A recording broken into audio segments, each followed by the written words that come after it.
Čia mūsų Gytautė, kurios visur pilna, labai šauni mergina. Kokie įspūdžiai? Super, patys geriausiai įspūdžiai, šiaip, biškai oras paveda, bet labai šiaip faina čia. Tu patyrus stovyklautoja, bet vis tiek, ko nors išmokai čia?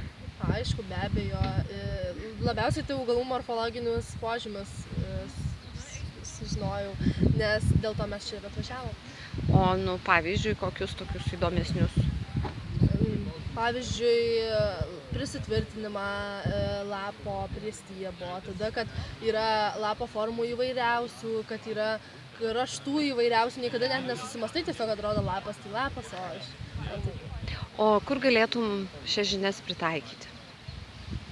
Visur įvairiausiuose konkursuose, olimpiadose, šiaip biologijos pamokose ir gamtos stovyklavim tiesiog. Labai sužinojau dar įdomų dalyką, kad viedrynų šeimos nariai yra visi nuodingi, o vis dar į puokštę skindau dėdavau, tai dabar žinosiu, kad nereikia. Gytautė pasirinko A biologijos lygį. Ne. Ne? Ne. O man atrodė. Ne. O šiaip, kiti įspūdžiai. Labai Nežinios. kolektyvas draugiškas, mokytojai labai šaunuoliai, kad užsiėmė daryti, nes iš tikrųjų iššūkis tai nerealus. Labai įdomu, kad kiekvienas turi gaminti valgyti kiekvieną dieną, vis kitas žmogus. Ir šiaip labai suvienina kolektyvą. Labai. Tavo sriuba buvo labai skani. Ačiū. Ačiū ir tau. Sėkmės.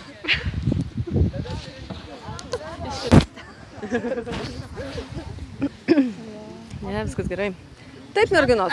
Matėt, girdėjot, pirmin. Viskas.